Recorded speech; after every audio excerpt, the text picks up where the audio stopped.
Thank you, Azma. I was present yesterday at Westminster University, and then also I've been part of making that documentary. And then in making that documentary, you have to do a lot of research and become wiser. I think the points made by by George Gallery and Yasmin Qureshi and everybody is very valid. But I think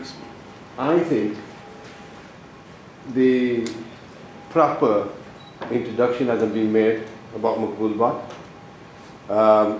Who am I to ask for his remains? Or Raja Nijabat, or Azmat. He's got family on both sides of Kashmir. The legal avenue has not been explored.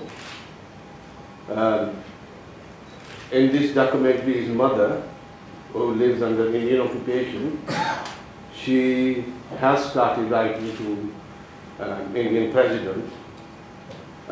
She is approaching Jammu and Kashmir, Indian Administrative Kashmir, Bar Council and politicians. From my research, it is possible that Maqbool Bhatt, because he left his hometown in Baramulla and came onto Pakistani side, and he was educated, further educated in Peshawar. Now, anybody leaving Indian side of Kashmir after 13 years, their state subject is revoked. So it is quite possible, and we haven't seen really the sentence and the papers. It is quite possible that he is deemed as Pakistani by the Indian judicial system.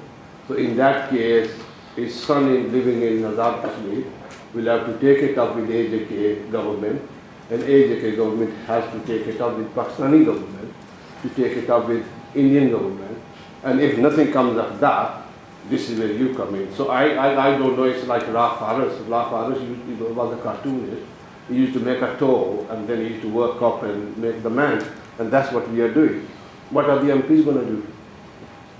Because should they give the body to MPs? Should they give the bodies to JK? Why should they? All right, I'm his follower. Oh, am I to demand his body? You know that the legal process has not been exhausted. So I think we should be talking about that and then involving his family, which we have done in that documentary. And his son, who happened to be in England, he was there.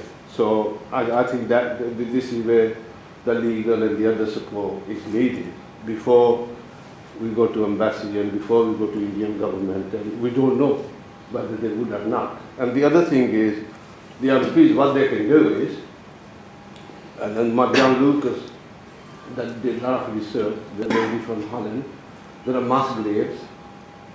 The weapon of rape is used by Indian Army in Kashmir, and it has got immunity from Parliament.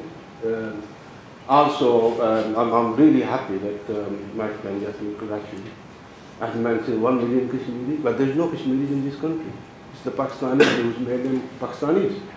In Nadra Khan, they've changed their nationality, dual nationality. British state and society does not recognize Kashmiris. Therefore, any campaign that we do is seen as Pakistanis demanding or defaming Indians by papers and whatever. So we don't get any recognition. Like very good campaign run by Raja Nijabat, self-termination. If there was a self-termination, I can't vote, because I can't prove I'm Kashmiri. So this British state and society really is. We should ask them what they can do. What they can do is they can recognize Kashmiris here. They can get us incensed here. Therefore, if when we are in the system, when we are recognized, we can plead our case, and then we can put pressure on Parliament and whatever. But in case of Maqbool Bhatt, I think that we see in a right context and not make a political football to defame India or Pakistan or whatever.